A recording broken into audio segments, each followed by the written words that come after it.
It wasn't supposed to happen like this. I didn't expect anything unusual. There was no warning, no sign that anything was going wrong. But it all started one evening when I got an unexpected text. That's how it began, with a message that seemed completely normal at first. It was a group message, nothing special, just a reminder for a party that was happening on Friday night. A colleague of my wife, Sarah, had invited me, though I had never really talked to him outside of work. I thought about it for a second, my fingers hovering over the keys, and then I replied, "Sure, sounds fun." I'd never been much of a party person, and neither had Sarah. We were those types of people who preferred cozy nights in, watching movies, or playing games. But she had recently been talking about how she wanted to get out more, so when she mentioned this party, I figured it would be good for both of us. The moment I walked into the apartment, I could feel the difference. It was the music, the laughter, the smell of alcohol in the air. It was louder, more alive than anything I was used to. And Sarah, well, she was glowing. She was the center of attention, as usual. She had always been the life of the party, but that night, something about her felt different. She looked over at me when I walked in, a brief flash of recognition passing in her eyes, and then she turned back to her conversation with Chris, one of her coworkers. I caught a glimpse of their exchange. She laughed at something he said, throwing her head back, her hand brushing his arm just a little too casually. It felt off, like a moment that lingered too long. I tried to ignore it, telling myself I was just being paranoid. Sarah was always friendly, always animated. It wasn't anything new. But the way she looked at him, the way her body seemed to lean toward him, made me feel like I was on the outside. I found a drink, joined a conversation, and pushed the thought out of my head. But it didn't go away. As the evening wore on, I kept noticing them. Chris and Sarah. Everywhere I turned, there they were, talking, laughing, their faces inches away from one another. I knew I was starting to sound ridiculous. It's just a friendly conversation, I told myself. You're being insecure. Still, something gnawed at me. They weren't just chatting. There was something there, something unspoken, in the way they exchanged glances. I couldn't help but watch, and I could feel the shift. It wasn't that Sarah had changed.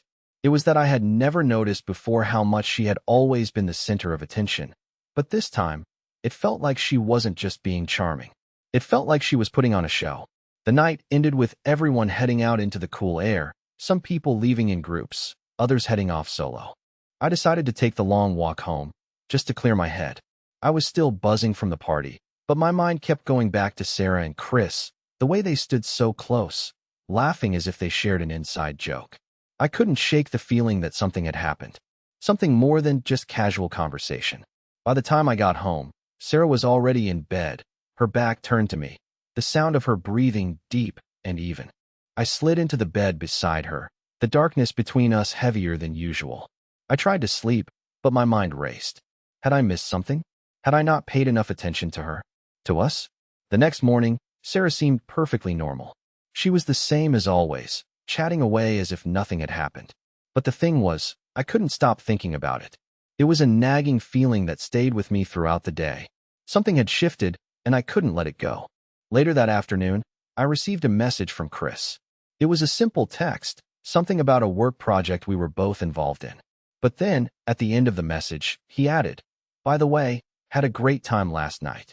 Sarah's a lot of fun, isn't she?" I froze. Something about the way he phrased it made my stomach drop. It wasn't a casual comment. It was a subtle admission, a flirtation wrapped in a compliment. I tried to push it away, but my thoughts spiraled. Was there more to their relationship than I had realized? I couldn't just ignore it. Later that evening, when Sarah came home, I decided I needed to confront her. But not just about that night. About everything.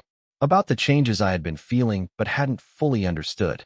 As soon as she walked through the door, her smile didn't reach her eyes. She was distracted, on her phone again, her fingers tapping rapidly, her attention split between me and whatever she was looking at. I took a deep breath.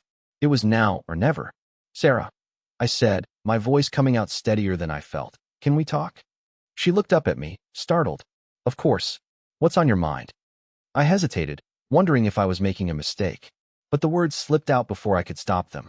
"I think something's been going on. Between you and Chris. I saw how close you two were last night. The way he looks at you. And now I get this message from him, talking about how much fun you are. What's going on?" She froze. For the first time, her calm demeanor cracked. I saw the tension in her shoulders, the way her hands clenched around the phone in her lap. She didn't say anything for a moment, just stared at me, her face unreadable. I could feel the silence stretching between us, thick with unspoken words. Finally, she put the phone down, her eyes meeting mine. There was a strange, almost guarded expression on her face. "It's not what you think," she said, her voice barely a whisper. "But there's something I've been meaning to tell you." At that moment, I had no idea what was coming next, and I wasn't ready for it. Sarah sat across from me, her hands twisting in her lap. Her usual confidence, the one that could light up any room, seemed to have evaporated. For the first time in our relationship, I saw her like this, not just nervous, but almost afraid. She was avoiding my eyes, and the silence between us felt like it was growing louder with every passing second. I could feel my heart beating in my chest, each thud echoing through the still air. "I know this sounds crazy," I said, trying to break the silence, my voice low but steady. "But I saw the way you were acting last night with Chris. The way you were laughing, touching him. It didn't feel right." I watched her closely, trying to read her expression, searching for some hint of guilt, but there was nothing. She still wouldn't meet my gaze, her eyes locked on her hands, which were clasped tightly together in her lap. "Listen," she finally said, her voice soft, almost pleading. "I didn't mean for it to get like this. You're right, the way I acted. I don't know how it happened, but I wasn't thinking. Chris is just. He's someone I've been talking to lately, and I guess I've been turning to him in ways I shouldn't have." My stomach twisted. I was hearing the words, but I couldn't make sense of them. Turning to him? For what, Sarah? For comfort? She looked up at me then, her eyes filled with something I couldn't place. Regret? Shame?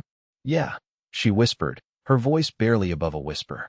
"I've been feeling, I don't know, distant from you lately. Like we've been drifting, and Chris was there to talk to. It just happened, I guess." My mind raced. I wanted to ask more, to demand the truth. Was this just emotional? Was she physically involved with him too? But the words stuck in my throat. The possibility that something deeper was happening felt too painful to confront. So, instead, I just sat there, staring at her, trying to piece together the fragments of what she was telling me. "I didn't think it would go this far," Sarah continued, her voice shaking now. "It was just a few conversations here and there. It wasn't anything serious, but I didn't realize how much I was letting him in. And now I don't know what to do. I don't know how to fix this." I was silent for a long moment, letting her words sink in. I could feel the weight of them, pressing down on my chest.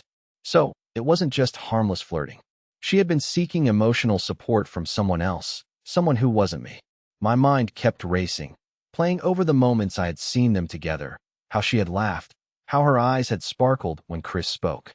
It all made sense now, in a way that made my skin crawl. I had been blind to it, unwilling to see what was right in front of me. "How long has this been going on?" I asked, my voice strained. It was a question I wasn't sure I wanted the answer to, but I needed to know. I needed the truth. Sarah hesitated, clearly struggling with how to answer.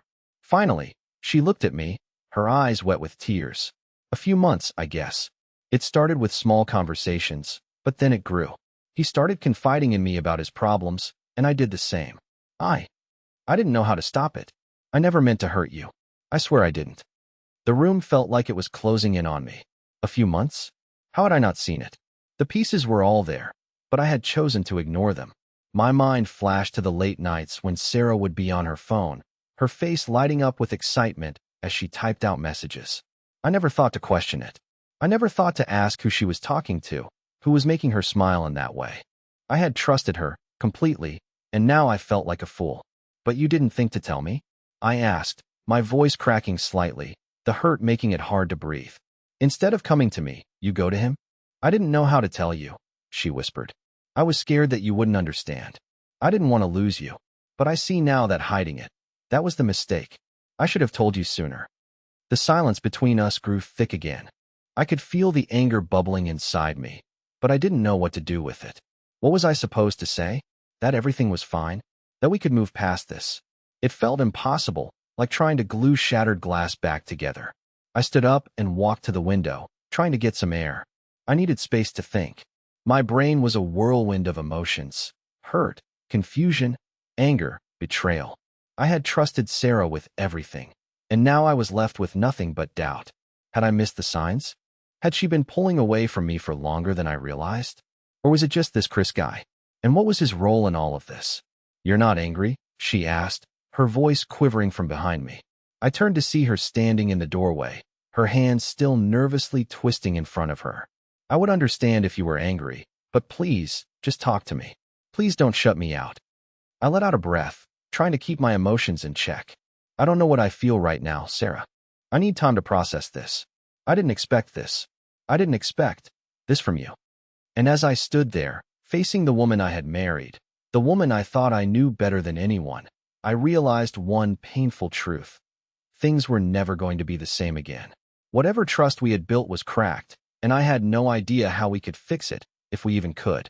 The silence that followed her confession was deafening, and for the first time in our relationship, I wasn't sure if we could find our way back to each other.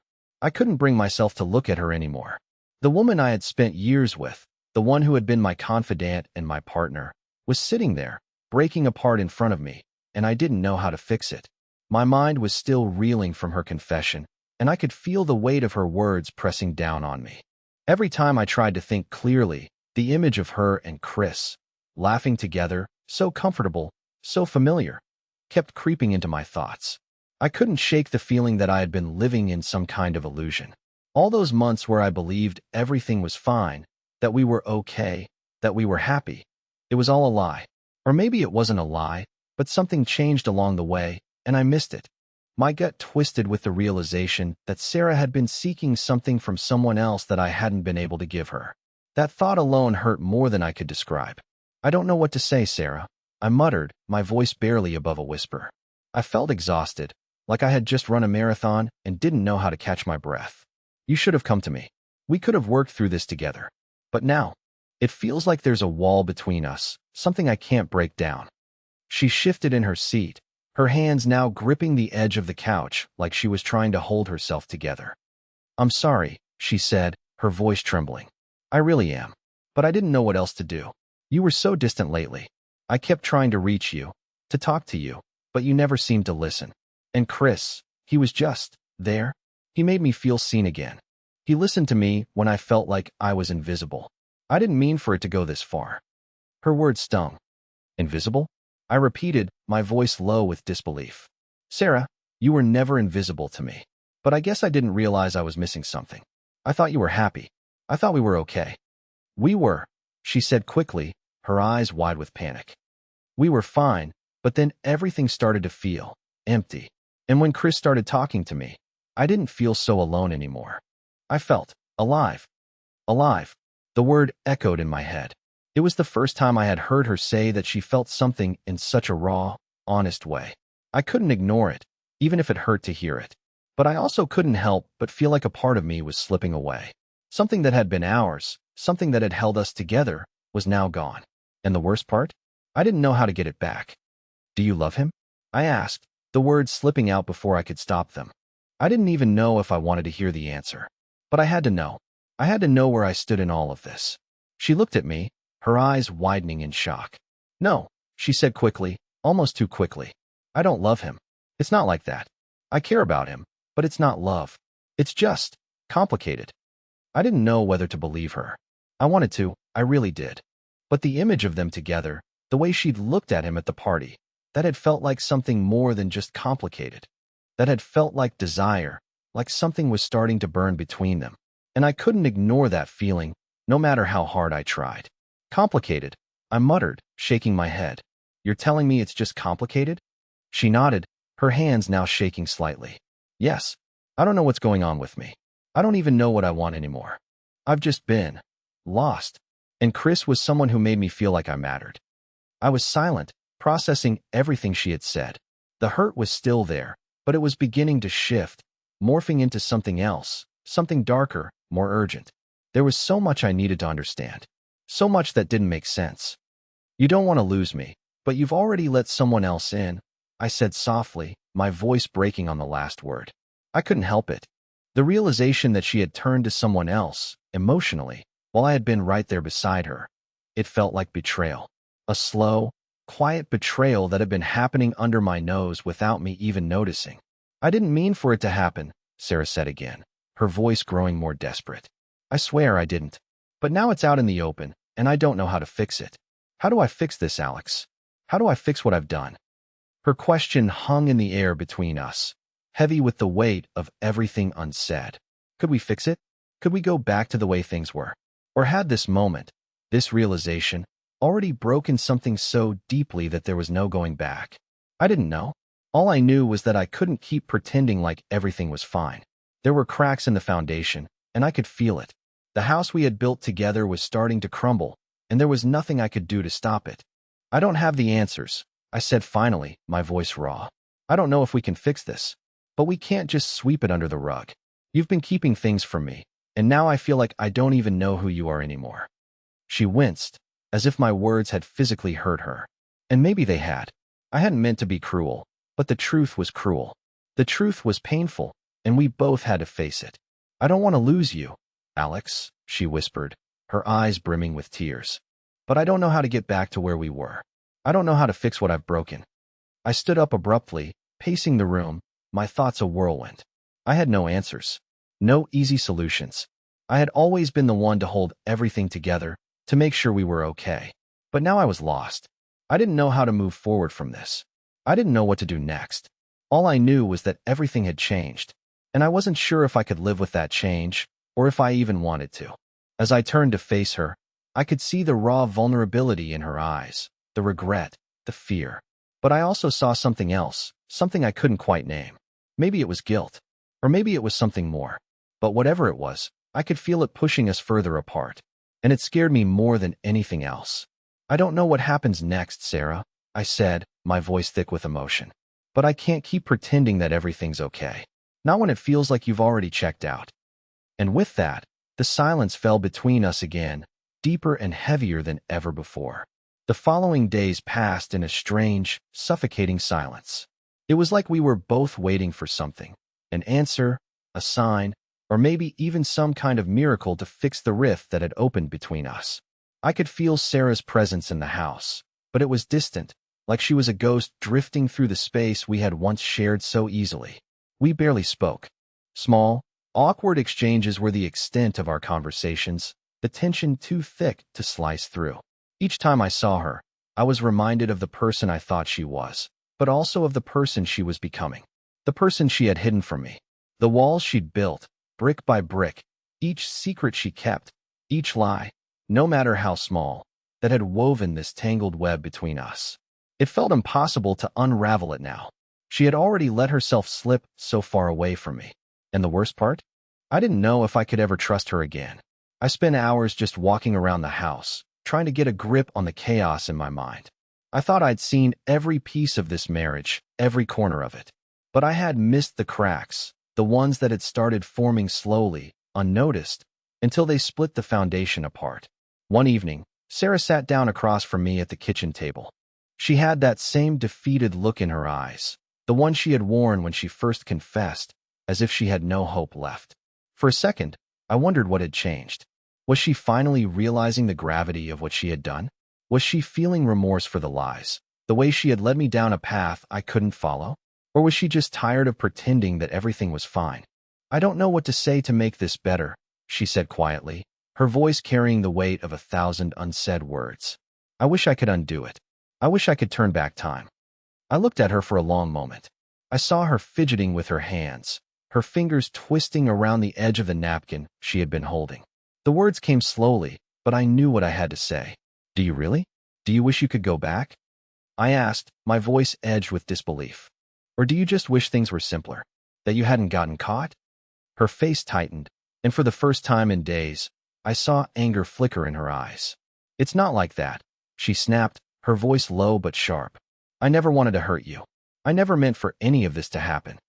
But it did, Sarah, I said, my voice cracking with frustration. You made choices. You let things go further than they should have. You didn't just drift away from me.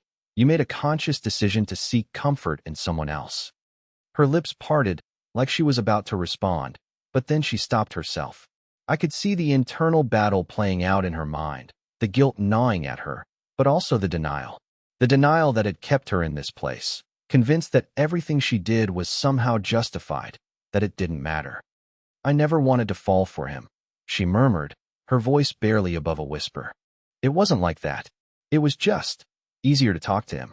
And then I got confused, and I didn't know how to stop. I didn't want to lose you, Alex. I swear I didn't. But somewhere along the way, I lost myself. And now I don't know what's real anymore. I stared at her, feeling like the weight of her words was crushing me. Was it really that easy for her to lose herself? Was it that simple for her to justify letting someone else into our marriage? Into the space I thought was sacred? Do you love him? I asked again, though part of me didn't want to hear the answer. The question had been hanging in the air for days, but I needed to know if this had turned into something more. Was it just an emotional affair, or had it crossed a line I couldn't come back from? She didn't answer immediately. Instead, she wiped at her eyes, like she was trying to gather her thoughts, trying to piece together a lie that would make everything feel okay. But the truth was, nothing about this situation was okay. Nothing could make it right. I don't know, she finally admitted, her voice shaking. I think I wanted to love him. I wanted to feel like I mattered again. I wanted to feel something different. But I never meant to hurt you, Alex. I didn't mean for any of this to happen. Her confession hit me like a freight train. You wanted to love him, I repeated, my voice thick with disbelief. That's your excuse? I never meant for it to go this far, she said again, her voice pleading now. I never meant for it to become what it did. But it did, I said, feeling the anger rise in me again.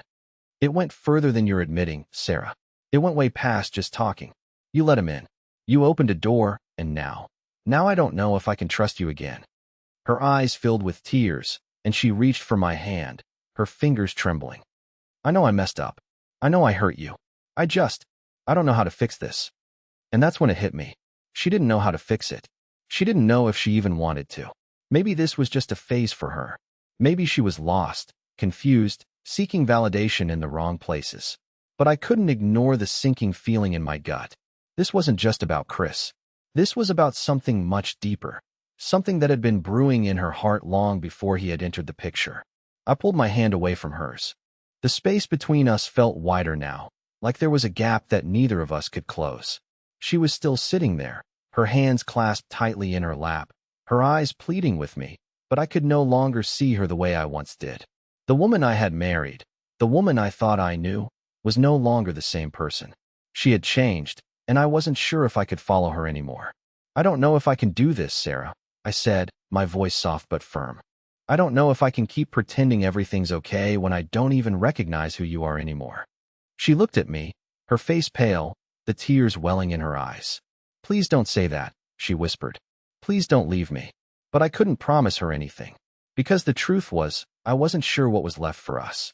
We had tried to build a life together, but now, it felt like it was all crumbling apart, piece by piece. And as I stood up, walking away from her and into the other room, I realized I had no idea where to go from here. The days that followed were a blur of silence and unfinished conversations. We existed in the same house, but in two separate worlds, as if we were both just waiting for something, a decision, a moment of clarity, a sign that things would go back to how they were. But every time I looked at Sarah, I saw a stranger. I saw someone I used to trust completely, someone who had been my partner in everything. Now, I wasn't sure who she was anymore. The walls she had built, the secrets she had kept, were like invisible barriers between us, and I didn't know how to tear them down. Every time she tried to talk to me, I felt like I was listening to her, but not hearing her. I wanted to believe her. I wanted to hold on to the woman I married, but the doubts were too heavy. The more she spoke about Chris, the more I realized how deep her emotional attachment had become. She kept insisting that it wasn't love, that it was just a moment of weakness, but it was hard to ignore the way her eyes had lit up when she mentioned his name. I could see the longing in her, the need for something more, something I hadn't been able to give her. It wasn't just the betrayal. It was the realization that I had failed her. I had failed to notice her slipping away. I had been too wrapped up in my own routine, too comfortable in our life together, to see that something was wrong. She had tried to reach out to me in the only way she knew how, but I hadn't been there for her. And now, the damage was done. I remember one afternoon, when Sarah finally came to me, looking more fragile than I'd ever seen her. She sat down beside me on the couch, her eyes red from crying, and for the first time in days, she wasn't trying to explain herself or defend her actions. She was just there, silent, waiting for me to say something.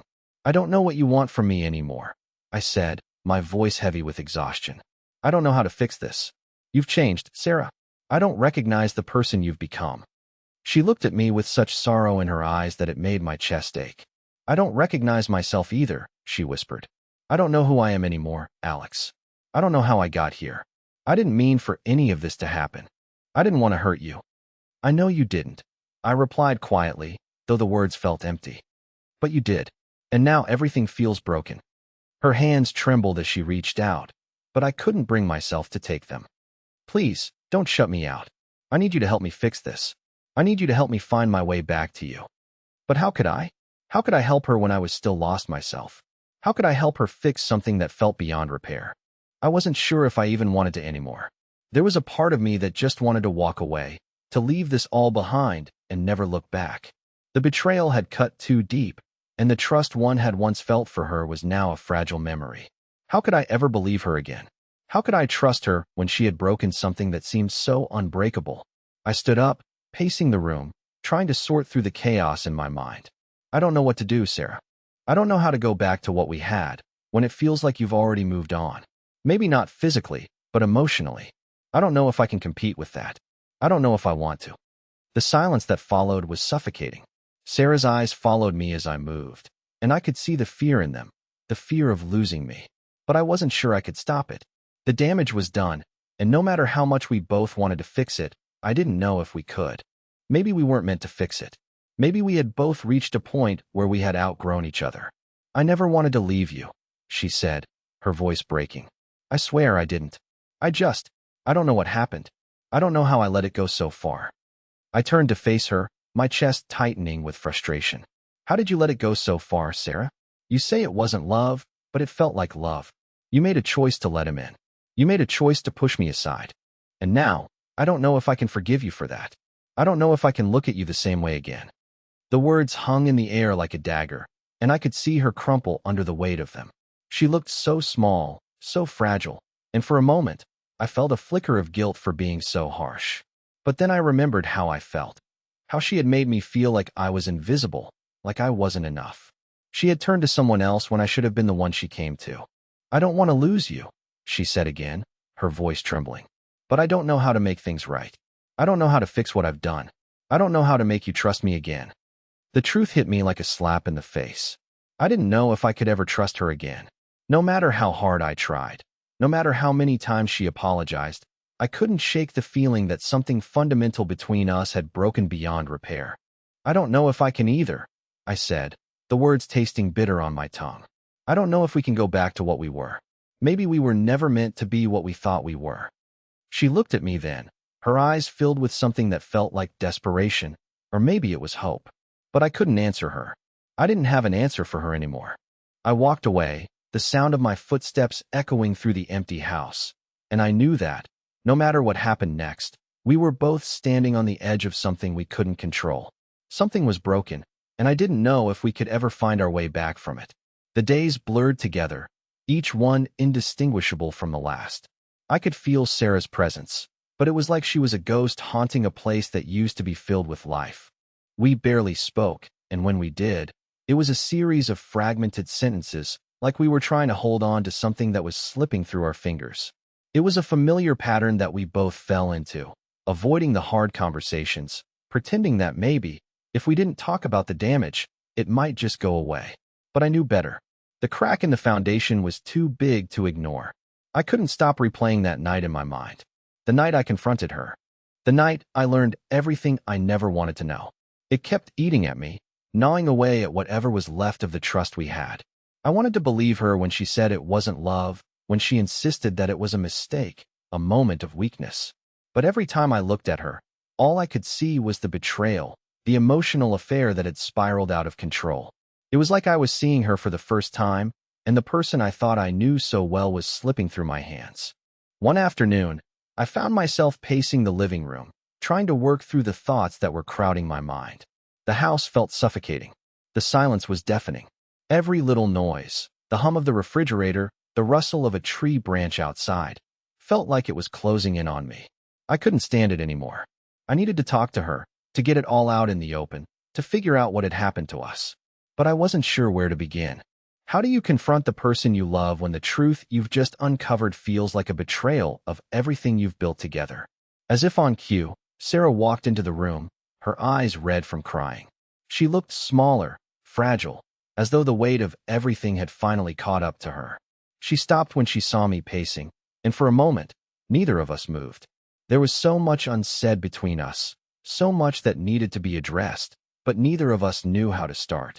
The tension in the air was thick, like a storm was about to break, and we were standing right in the middle of it. "I know you're angry with me," she said, her voice soft but steady. "I don't blame you for that. I've hurt you, and I can't take that back. But I need you to listen. I need you to hear me, even if it's the last time you do." I stopped pacing, my eyes narrowing as I tried to read her expression. There was something different about her now, something raw and vulnerable, but also desperate. It was as though she was trying to hold on to something she knew was slipping away, and I couldn't tell if it was me or herself. "Go on," I said, my voice rough with emotion. I could feel the lump in my throat, the weight of the hurt that had been building up for days. "Say whatever you need to say."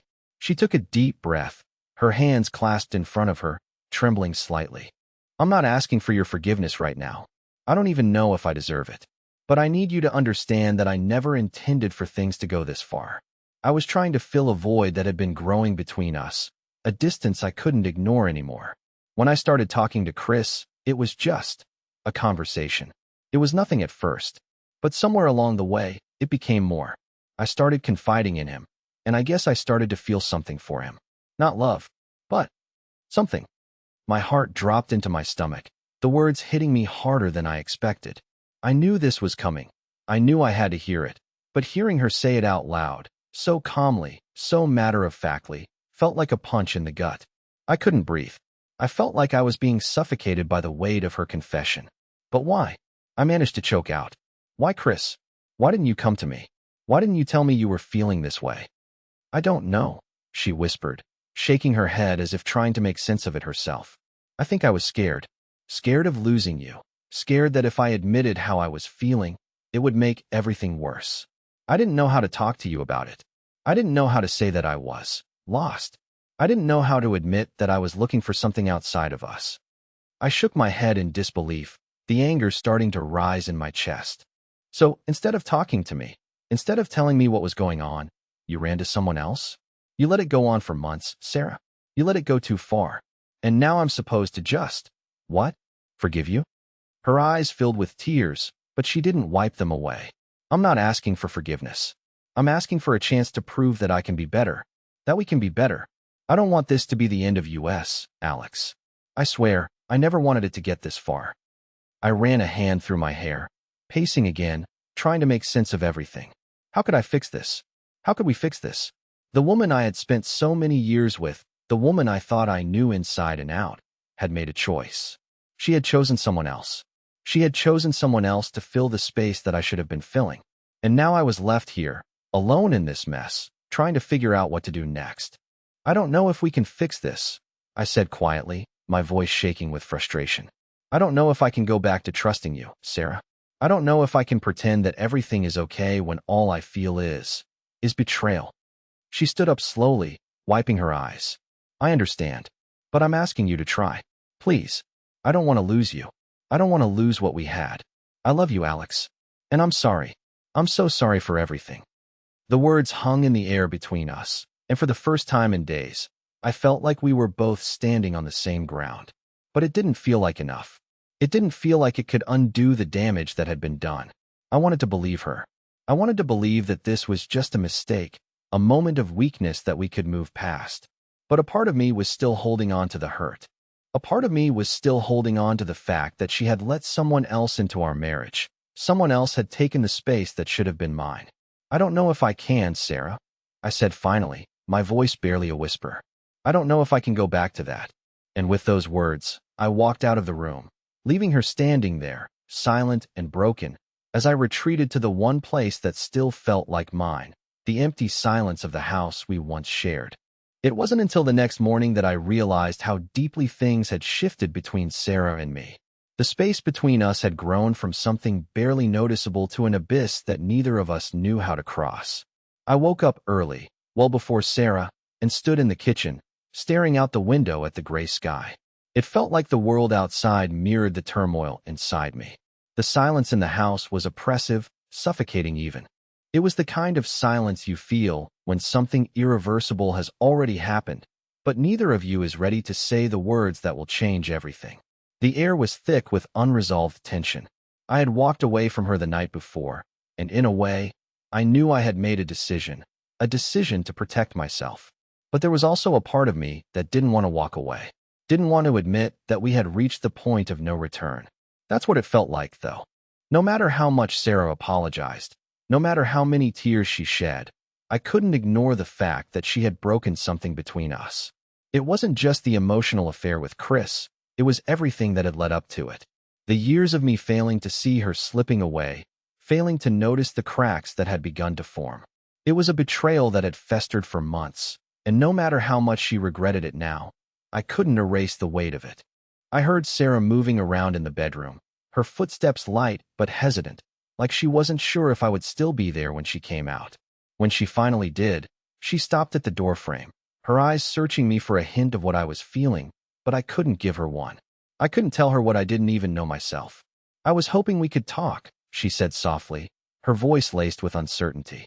She was standing there, looking smaller than I had ever seen her, and I couldn't help but wonder how much of her was still the woman I married. The person I had once trusted without question. The person I had built my life with. I didn't answer right away. Instead, I took a slow breath, my eyes fixed on the coffee cup in my hands. I could feel her gaze on me, waiting, needing something from me, but I wasn't ready to give her anything yet. There were too many emotions tangled up inside of me. Too many doubts, too much pain. "I've been thinking about what you said last night." I finally spoke, my voice heavy. "About how you didn't know how things got so far, how you didn't mean for this to happen. But I don't know if that's enough anymore. I don't know if I can keep pretending like everything's okay, Sarah. I don't know if I can ever look at you the same way again." I watched her eyes tighten with pain as I spoke, but she didn't interrupt me. She just stood there, waiting for me to continue, her hands clasped together in front of her like she was holding herself together. "You say you didn't mean for it to go this far, but it did. And now, it feels like I'm living in a house that's falling apart around me. Every time I try to look at you, all I see is what you've done. I can't ignore that. I can't just forget it and pretend it didn't happen." Her lips trembled slightly, but she didn't say anything at first. Then, slowly, she stepped forward, closing the distance between us. "Alex, please. I understand that this is hard for you. I'm not asking you to forget what happened. I'm asking you to try to see that I made a mistake. I've been punishing myself for it every day. I just want to make it right. I just want you to know that I regret what I did." I wanted to believe her. I wanted to believe that we could fix this, that we could somehow rebuild the trust that had been shattered. But every time I thought about the way she looked at Chris, the way she let him in when she should have turned to me, a part of me felt like I was standing at the edge of something. Something final, something irreversible. "I don't know how to trust you again," I admitted, the words coming out quieter than I intended. "I don't know if I can. I thought I knew you, Sarah. But now it feels like I don't even know where we stand anymore. I don't know if you're the person I thought you were." The hurt in her eyes was almost too much to bear, but I couldn't stop myself. "You chose him over me, Sarah. You let him into our life, into our marriage, when I should have been the one you turned to. And I don't know if I can forgive you for that." For a moment, she stood there, motionless. And then, in a soft, almost broken voice, she said, "I'm so sorry. I never wanted to hurt you. I never meant to hurt us. I was just so lost. I was trying to fill a hole that had been growing between us for so long, and I didn't know how to fix it. But I never meant to fall for him. It was just easier with him. Easier to talk, easier to feel like I mattered. And I know that's not an excuse. I know it's a betrayal." I could hear the sincerity in her voice, but I didn't know if it was enough. How could it be enough? How could words, no matter how heartfelt, undo what had already been done? I looked at her, feeling the weight of everything that had happened pressing down on me. "I don't know what I'm supposed to do now," I said quietly. "I don't know if there's anything left to fix. Maybe we've just grown too far apart." The room fell silent after that. There was nothing more to say, not for the moment. She stood there, looking at me with pleading eyes, but I couldn't give her what she wanted. I couldn't promise that everything would be okay. I couldn't promise that we'd find our way back to each other. And I realized, as I stood there in that uncomfortable silence, that I had never truly understood what it felt like to be on the edge of something until now. The edge of no return. The edge of realizing that sometimes, no matter how hard you try, things can't be fixed. Maybe we couldn't go back. Maybe this was the end. And maybe that was the hardest truth to face. Days passed, and the weight of what had happened began to settle into something I never thought I'd experience. Acceptance. Not that I had forgiven Sarah yet, or even knew if I could, but the constant emotional turmoil, the anger, the hurt, the disbelief, began to fade, bit by bit. It wasn't an immediate process. It wasn't some miraculous moment where everything was suddenly okay. But we had both come to terms with the fact that things could never go back to how they were. And for the first time, we were learning how to move forward, not by ignoring the past, but by accepting it as part of our story. It was a Monday when Sarah and I finally sat down together again, not to confront the betrayal, but to figure out what the future might look like, whatever that future might be. It felt strange, almost surreal. We had been in a kind of limbo, trapped in a silence where nothing could change, but we both knew the time had come to make a decision. "Alex," Sarah began, her voice soft but steady. "I've thought about this a lot, and I know I've hurt you. I can't take that back, but I want to show you, every day, that I'm committed to making things right. I'm not asking for forgiveness today, but I'm asking for a chance to prove that I can be the woman you deserve." I looked at her, really looked at her, and for the first time in weeks, I saw her clearly. Not the person who made a terrible mistake, not the woman who had been lost and confused, but the woman who, despite everything, still had the courage to fight for us. And something inside me stirred. Maybe it wasn't about forgetting what happened or pretending like everything was fine. Maybe it was about the choice we were making now, in this moment, a choice to move forward, to heal, to rebuild. "I'm not sure how long this is going to take," I said, my voice more gentle than I expected, "but I'm willing to try. I'm willing to see if we can build something new from this, something stronger." She looked at me with such relief, her eyes welling up, but this time, it wasn't just sorrow. There was hope there, something that had been missing from her eyes for so long. "You don't know how much that means to me," she whispered, stepping closer. "I don't deserve you, Alex, but I want to earn back your trust. I'll do whatever it takes." We both knew it wouldn't be easy. Trust wasn't something that could be rebuilt overnight, and we had both hurt each other in ways that would take time to heal. But there was a new clarity between us. The pain wasn't gone, but it wasn't the only thing that defined us anymore. There was room for growth now, for vulnerability, for real conversations.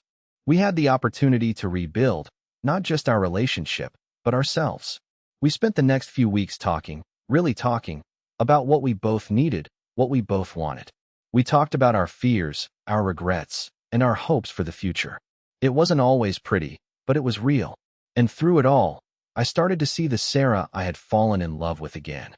The one who was strong, who cared deeply, who was willing to fight for what she wanted. I saw a new side to her, one that wasn't afraid to be open, to be honest, and to take responsibility for her actions.